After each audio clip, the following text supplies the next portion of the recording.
Senator Marco Rubio ended up in 5th place in New Hampshire. He is still in Manchester this morning, and he joins us now live. Senator Rubio, good morning. It's good to see you. Thanks for getting up early. Oh, I'm up early every day, so thank you. Up late and up early in this case. You said last night to your supporters that you were disappointed. You were very straightforward about it, and you said the loss is not on them, it's on you. And it strikes me that this was really the first time you owned up to Saturday night's debate being not a great performance for you and having an effect. Do you think you should have said something like that sooner, been more authentic about it, and maybe that would have salvaged the moment? Yeah, that's not the right analysis of it, because look, the debate is the debate, and I don't think people at home analyze it the same way as the media. The problem is that 72 hours later, the media fixated on that, and that's what happens in these campaigns. And so the last thing people heard about our campaign in many cases was something bad happened on Saturday night with Marco Rubio. And when you look at the margins between 3rd place and 5th place, just a couple thousand votes, that's enough in an election like this to make a difference. So I wanted my supporters to know they ran a great campaign, they worked hard, they did everything they needed to do. To the extent we finished shorter than what we wanted to, it was because of me. Something that's never going to happen again. Yeah. We have 8 debates in this campaign so far. I've done great in all of it, but about a minute and a half, 90 seconds worth of it.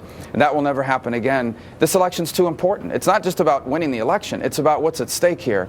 And I think in the months and weeks to come, you're not going to see anyone work harder or more passionately, not just to win an election, but to turn the country around. Senator, you say it will never happen again, and what that leads me to believe is you feel it was just a bad performance, yet a lot of political analysts are saying it was something more serious, that it was exposing a major flaw in you as a candidate, and they translate that to a lack of depth. How do you answer that?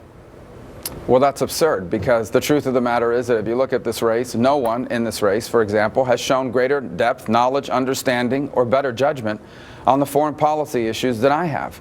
And the fact of the matter is that debate was 2 hours and 15 minutes long. I got asked a host of questions on complex things, and I answered every single one of those questions with as much or more depth than anyone else in the race.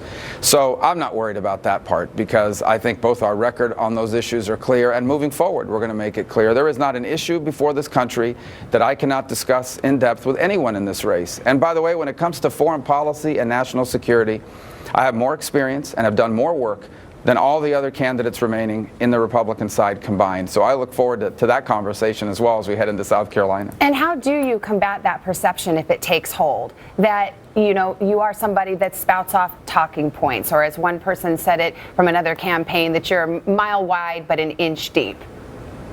Well, I'm on the air with you right now. You can ask me any question you want, and on any policy issue that you would like, and we can discuss those in depth. I don't know what you're going to ask me. I do this every day. So I don't think that's the narrative that's taking hold. I think the narrative that night was we had a bad debate. People heard about it on the news. And the real where it really hurts is you can't get any other message out, because all they want to ask you about is the debate that night.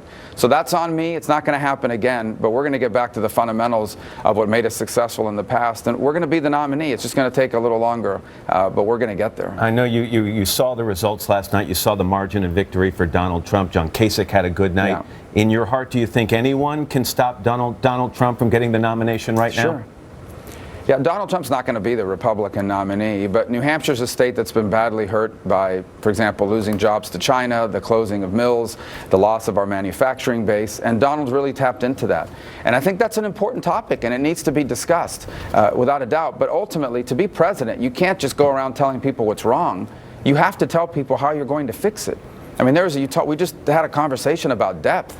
I mean, where is the policy ideas about how we're going to bring manufacturing back? It's not just enough to say you're going to do it. I think voters deserve to know how you're going to do it. And so I don't know how you're going to continue to run a campaign into South Carolina and beyond without specifically outlining policy ideas on these issues. And so I think that's where the issue of depth that you just asked about comes into play. I can tell you we have a plan. I know exactly how we're going to bring manufacturing back. That's why we need energy reform. That's why we need tax reform. Our tax code here is among the most expensive in the industrialized world. That's why we need regulatory reform. Regulations put America at a competitive disadvantage globally. So we're getting into the part of the campaign now where the race is getting narrower and less people in the race, and there's going to be a real focus on policy, and we'll see how people hold up. They're going to have to step up and outline their solutions to these serious problems. Senator Marco Rubio, thank you for your time this morning. We appreciate it. Thank you.